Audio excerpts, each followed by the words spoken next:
Chers amis, soyez les bienvenus. Nous sommes samedi et comme tous les samedis, nous nous retrouvons pour la catéchèse. La catéchèse, après avoir épuisé les sacrements, nous avons la semaine dernière, nous avons évoqué le sacrement de l'ordre. Alors cette fois-ci, les filles ont proposé que nous puissions parler du carême. Et ça tombe bien, parce que nous sommes en plein temps de carême, et donc elles voudraient me poser des questions sur ce que c'est que le carême, mieux comprendre le carême afin de mieux le vivre. Alors quand je dis des filles, il s'agit de Laurine à ma droite, il s'agit de Teresa au milieu, et il s'agit de Marianne, juste en face de moi, dans la diagonale. Alors je vous salue d'abord les filles, bonne journée. Voilà. Nous allons aujourd'hui donc parler de ce temps fort qu'est le carême. Parce que le carême, il faut le dire, c'est, vous y êtes, mais certainement vous voulez mieux le connaître afin de mieux le vivre. C'est pas, qu'est-ce que vous voulez savoir au sujet du carême? Tout. Tout? Alors ça signifie que je suis aujourd'hui, alors on va épuiser le sujet, alors tant qu'on peut. Voilà, je vous écoute. Mon père, c'est quoi le carême? Le carême, c'est un temps au cours duquel nous nous renouvelons dans la grâce que nous avons reçue au jour de notre baptême. Donc, c'est un temps au cours duquel nous essayons de mieux vivre cette grâce baptismale. C'est le temps qui nous prépare à célébrer la fête de Pâques, qui est la fête de la résurrection du Christ, mort, résurrection qu'on joue ensemble. Donc, pendant ces 40 jours du carême, nous essayons de vivre comme le Christ qui a jeûné au désert, qui a prié et qui est rentré en relation avec son Père. L'Église propose de vivre le jeûne, la prière et le partage. Mais surtout, je voudrais prendre une image. Vous avez déjà vécu une retraite. Certainement, avant votre confirmation, vous avez fait un temps de retraite, un temps qui vous prépare. Le temps de carême nous prépare à la fête de Pâques. Sauf que le temps de carême prépare tous les chrétiens, on pourrait dire l'humanité, à vivre la résurrection. Donc c'est comme une espèce de retraite générale de tous les chrétiens, de tous ceux qui croient au Christ, pour pouvoir vivre pleinement la fête de Pâques. Et ce temps commence du mercredi des cendres jusqu'au jour de Pâques. Vous venez de parler du mercredi des cendres. Alors que signifient les cendres au début du carême? Les cendres au début du carême signifient d'abord, c'est l'expression de la tristesse et de la misère de l'homme. Dans les Écritures, c'est ça que ça signifie. Et l'exemple le plus patent, c'est celui de Job. Quand Job a tout perdu, il crie sa désolation et il dit « Me voici pour parer à la poussière de la cendre ». Il faut dire que pour pouvoir manifester, quand on portait les cendres dans les Écritures, dans l'Ancien Testament, c'était une façon de porter le deuil. La cendre, c'était un signe de deuil. Et quand on se couvrait de cendre, alors finalement, on manifestait à ceux face à qui on était, on leur faisait voir, on leur faisait comprendre qu'on était dans le deuil. Vous allez me demander quel est ce deuil. Nous entrons dans le temps de carême en pleurant de nous être coupés de la vie de Dieu par le péché. Le péché nous met dans une situation de quasi-mort spirituelle. Et donc, pendant le temps de carême, nous faisons effort pour porter le deuil afin de vivre effectivement la fête de Pâques. Donc voilà, il faut se dire que la cendre, la poussière signifie le néant même de l'homme. Nous sommes rien, nous ne sommes que cendre et poussière. Le jour du mercredi des cendres, quand on impose la cendre sur le front, on dit « Souviens-toi que tu es poussière et que tu retourneras en poussière. Donc, quand on parle du néant, de la finitude de l'homme, c'est par rapport à la transcendance même du Très-Haut, la transcendance de Dieu, lui, l'Éternel. Donc, enfin, la cendre, quand on le met sur le front au début du carême, on signifie la bonté de Dieu et sa miséricorde.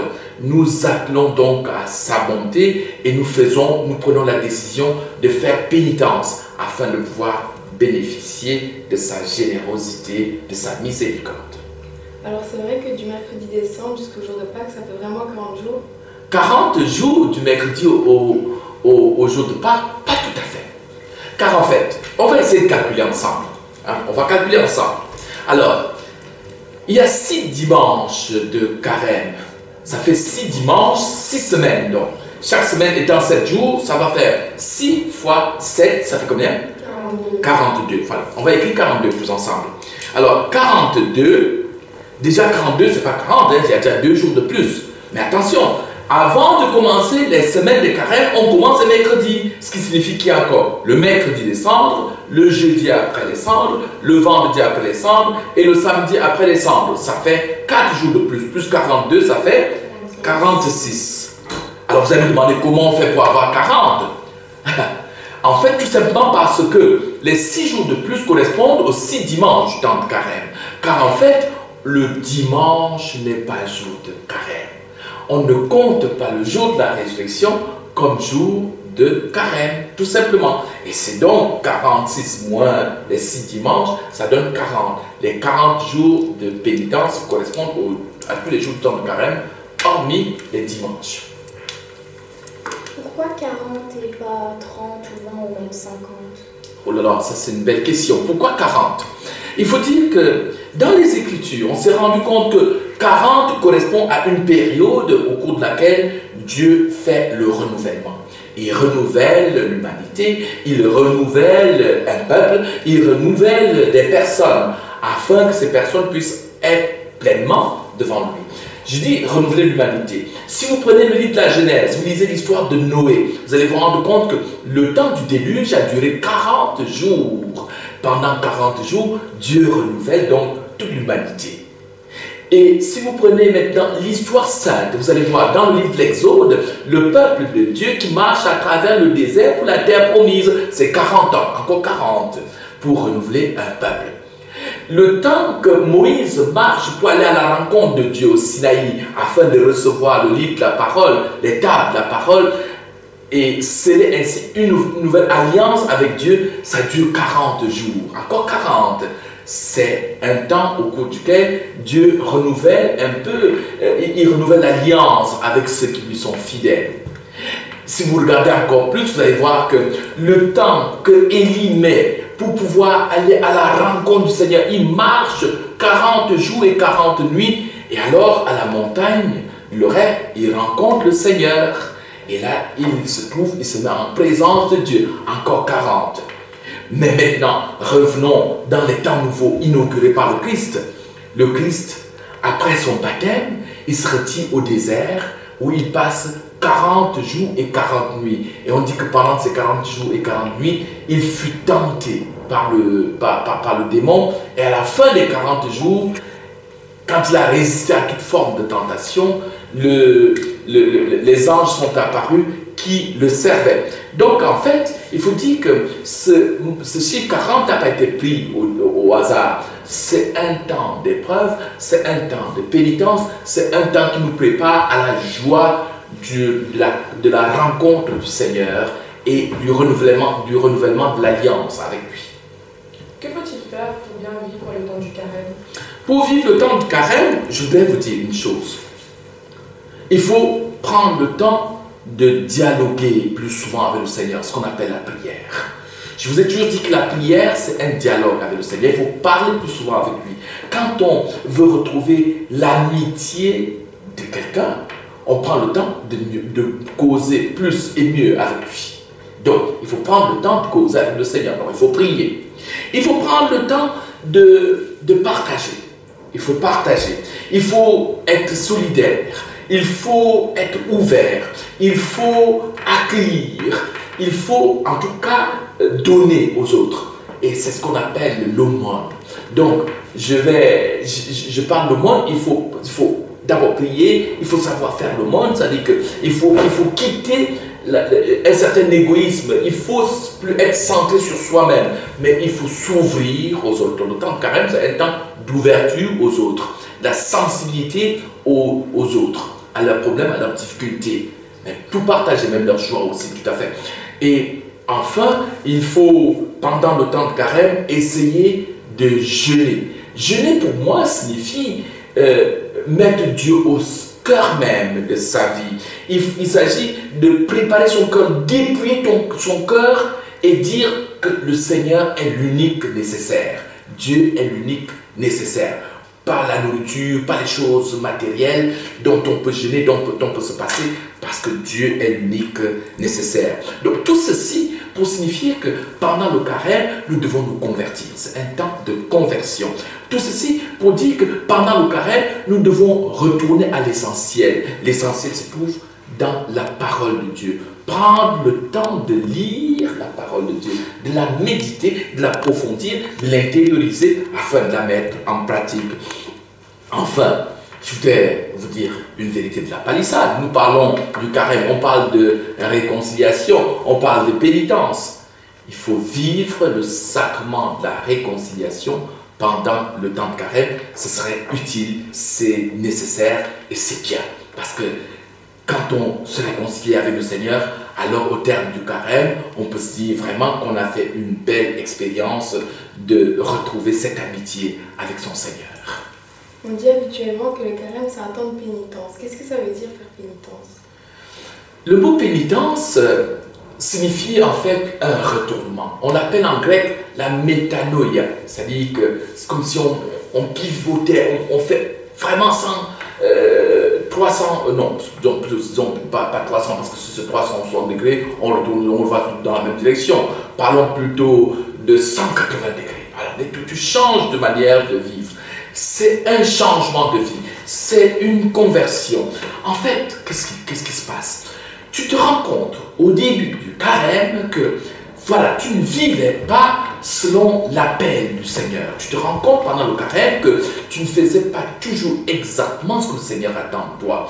Eh bien, tu pivotes donc de 180 degrés pour changer de manière d'être, de manière de vivre, en ce qui en toi n'était pas bon, quoi, en quelque sorte. Donc, se convertir, c'est donc véritablement vivre une réconciliation avec Dieu. Mais la réconciliation avec Dieu passe par la réconciliation avec son prochain également. Donc, la conversion a cette double facette.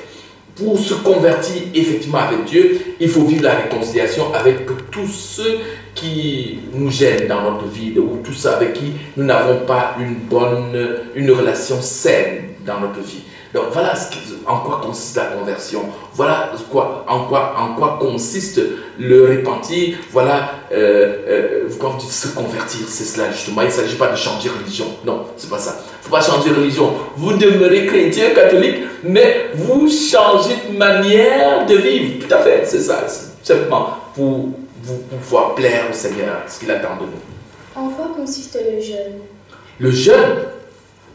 Ah, ça c'est une question, parce qu'habituellement on a l'impression que le jeûne consiste à ne pas manger. Mais permettez-moi de commencer par les Écritures. Les Écritures nous disent ceci. Le jeûne qui plaît à Dieu, c'est de voler au secours de ceux qui sont en difficulté.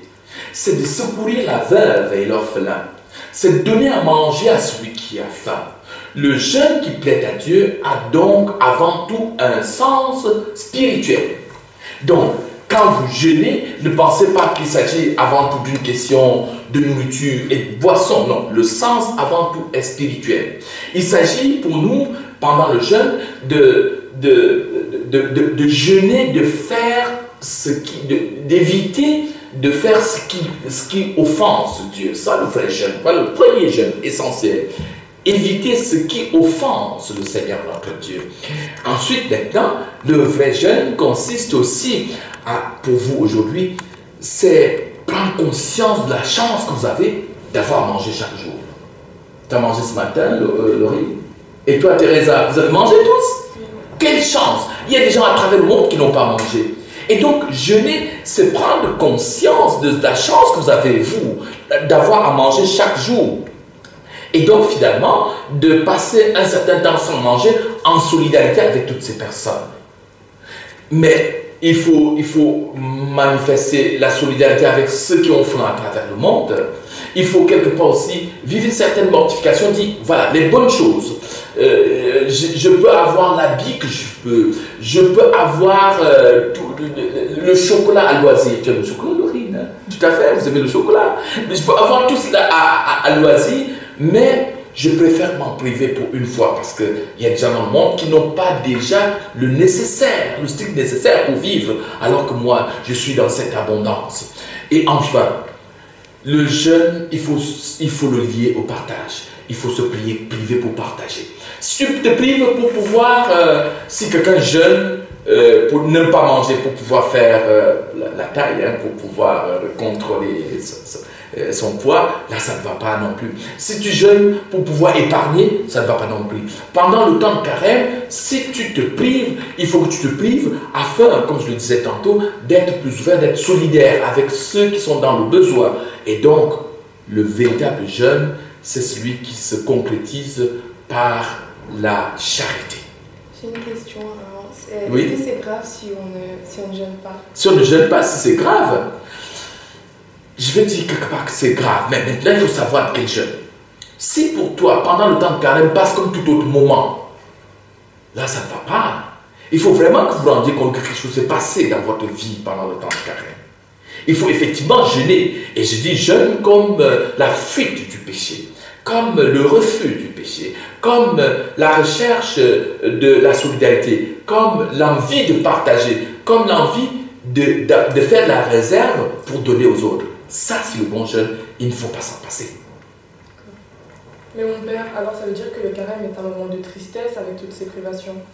Un moment de tristesse, le carême, je ne crois pas. Je pense que le carême est plutôt un temps de joie, il me semble. D'ailleurs, le Christ lui-même dans l'Écriture dit ceci.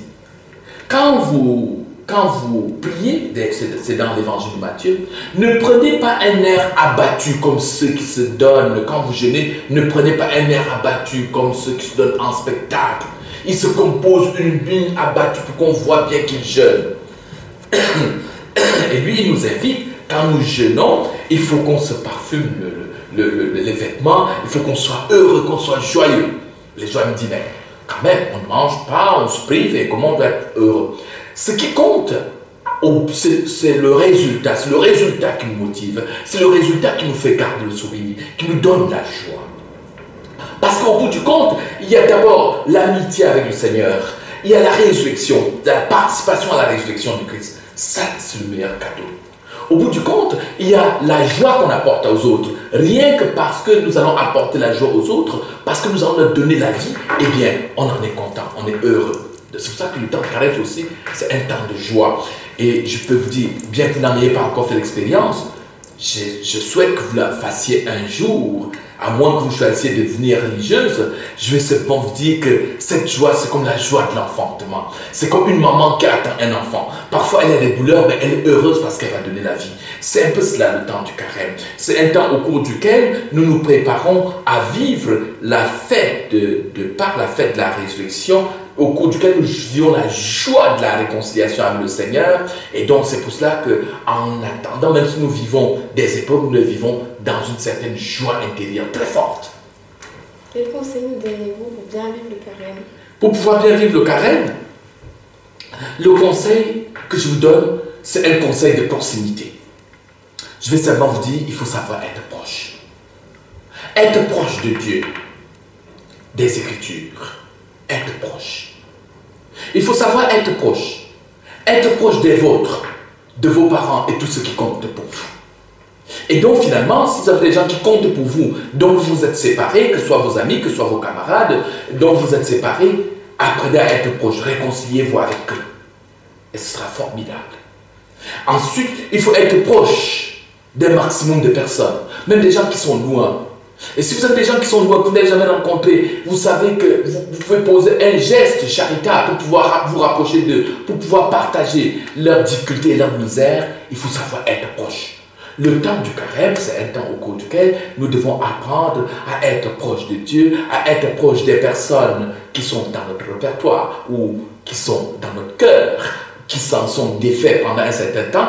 Mais c'est aussi un temps au cours duquel nous nous ouvrons pour pouvoir être proches aux personnes qui sont loin, qui éprouvent des difficultés ou les joies, nous les partageons. C'est le temps de la solidarité humaine qui nous est offerte par le christianisme. Mais pourquoi alors avoir un temps particulier de prière alors qu'il faut prier tous les jours? Oui, en effet, on prie tous les jours. Ça, c'est une bonne chose, on prie tous les jours. Pourquoi le temps de carême? Pour pouvoir prier, parce qu'il faut prier davantage pendant ce temps. Le temps de carême est appelé au sein de l'Église un temps fort. Un temps fort parce qu'il faut prier plus que d'habitude. Il faut prendre conscience, parce que si la prière pour nous est quelque chose de routinière, je vous le souhaite, que routinière, peut-être j'exagère, mais quelque chose qui est entré dans nos coutumes, dans nos mœurs, dans nos habitudes. Si tu pries tous les jours, c'est vrai Laurie, tu pries tous les jours? Ah, ça c'est magnifique. C'est vrai. Et toi, alors, Teresa? Quand j'ai du temps. Quand tu as du temps? Oui. Ah, il faut avoir du temps, il faut toujours en avoir. Il faut prier régulièrement. Si la prière rentre dans tes habitudes, pendant le temps de carême, on te demande de prier encore davantage, d'en prendre conscience. C'est un temps où Dieu se fait proche. Rappelez-vous l'apôtre qui dit: au nom du Seigneur, je vous en supplie, laissez-vous réconcilier avec Dieu, parce que le Seigneur est proche. Que dirais-tu aux jeunes pour les pousser à se lancer dans cette aventure du carême? Ah, ça c'est la question, j'ai pratiquement cette question qui vous revient tout le temps. Qu'est-ce que je peux dire aux jeunes? Aux jeunes de votre âge, aux jeunes qui sont au-dessus de votre âge, ou surtout aux jeunes de tous les âges. Que dire pour les amener à pouvoir se lancer dans cette aventure qu'est le carême? D'abord, je dois dire que le carême est un temps, ça c'est en guise d'introduction. Comme vous avez suivi tout au long de ces réponses à vos questions, le carême c'est un temps pour se laisser aimer par le Seigneur. C'est un temps où l'amour de Dieu nous est manifesté. Alors je dois vous dire, vous êtes jeune, c'est bien. Vous vous sentez fort, beau, belle. Vous pouvez aller au centre monde, il n'y a pas d'âge pour se laisser aimer. Le Seigneur se fait proche de nous. Il n'y a pas d'âge. Quand on est bébé, on aime être aimé par ses parents. On aime être coucouné par ses parents. Quand on grandit, on aime avoir l'amitié, l'amour de ses amis. C'est ça, vous avez des camarades, vous aimez, vous êtes content. Plus vous avez des camarades, plus vous êtes content. C'est pas ça. Mais c'est ça justement, on aime être aimé. Eh bien, laissons-nous aimer par le Seigneur. Parce que lui, c'est l'amour parfait. Lui, c'est l'amour infini. Donc les jeunes, le temps de carême, c'est un temps au cours duquel nous pouvons nous laisser aimer par le Seigneur. Et puis, je dois aussi dire qu'il n'y a pas d'âge pour pouvoir aimer. Quand on est enfant, on est encore bébé, on montre son sourire à la maman, on montre son sourire à ses parents, un rire qui fait frémir le cœur des parents, parce qu'à cet âge déjà, on sait aimer, on aime aimer. Et vous aussi, vous aimez témoigner de votre amour envers ceux qui sont autour de vous, vous aimez quand les gens ressentent que vous les aimez. Et à tout âge, on aime faire ressentir aux gens qu'on les aime. Eh bien, le temps du carême, c'est un temps qui nous est offert pour que nous puissions montrer au Seigneur que nous l'aimons. Et nous l'aimons tellement que quand nous l'avons offensé, nous voulons revenir à lui. C'est la joie que nous ressentons. C'est l'entrain que nous avons en nous. Quand tu as ton ami, ta camarade, tu as ta copine avec qui tu as connu une période de friction. Et puis, tu te dis, ben, il faut que ça aille quand même, il faut que tu trouves des moyens pour pouvoir te rapprocher, pour pouvoir lui parler, pour pouvoir lui dire quelque chose. Exactement la même chose avec le Seigneur. Nous devons nous approcher de lui pour pouvoir lui dire, mais Seigneur, nous avons été loin de toi, mais que c'est beau quand on est ensemble. Et c'est ça le temps de carême. C'est le temps qui nous est offert pour cela. Et en tout dernier lieu, je voudrais dire qu'il n'y a pas d'âge pour pouvoir il faut savoir saisir les bonnes occasions. Dans le temps de carême, c'est seulement l'occasion qui nous est offerte. Vous allez me dire que, oh mais mon père, tu parles de ça alors que normalement, ce n'est pas seulement pendant le temps de carême qu'on doit pouvoir aimer, se laisser aimer. Mais je vous dis que le temps de carême, c'est une occasion qui nous est offerte. C'est une belle occasion qui nous est offerte. Et donc, vivez le carême ardemment. Et quand on commence au carême, ne restez pas reclus en vous disant, oh ben, c'est une affaire de l'église. Non, non. Vivez-le, cherchez à mieux connaître, cherchez à faire quelque chose qui fasse en sorte que vous prouviez l'amitié de Dieu, que vous puissiez lui manifester votre amitié également, et que vous puissiez finalement faire autour de vous, grâce au carême, que vous puissiez faire en sorte que des petits yeux brillent autour de vous, parce qu'on se rend compte que vous avez, en vivant le carême, vous avez témoigné de la splendeur même de votre être. Donc voilà ce que je pourrais conseiller aux jeunes comme vous. C'est tout? Oui. Ah, moi je vous remercie. Alors, c'est à vous que je dis d'abord merci, parce que ces questions nous permettent de pouvoir éclairer la lanterne de beaucoup de personnes qui voudraient aujourd'hui, qui se posent encore les questions aujourd'hui de savoir ce qu'est le carême. Chers amis, à vous, internautes, à vous qui nous avez suivis à la suite de cette vidéo que nous allons diffuser, nous vous souhaitons de nous retrouver très très bientôt pour une autre vidéo, pour une autre publication sur la vie de l'Église. Ça, je ne sais pas, les filles vont me dire, oh, je pense qu'il faut qu'elles fassent le débriefing de cette rencontre et puis qu'elles choisissent une autre thématique sur laquelle elles vont m'envoyer leurs questions pour que je puisse savoir quelle sauce je vais cuisiner pour la prochaine fois. Quant à vous, je vous donne rendez-vous samedi prochain. Ce sera à 10h, parce que nous allons commencer plutôt à 10h. Mais à 10h, connectez-vous le samedi à 10h sur ma page Facebook et nous serons en synchronise et puis on y va ensemble. Très bonne journée et à très bientôt. Au revoir.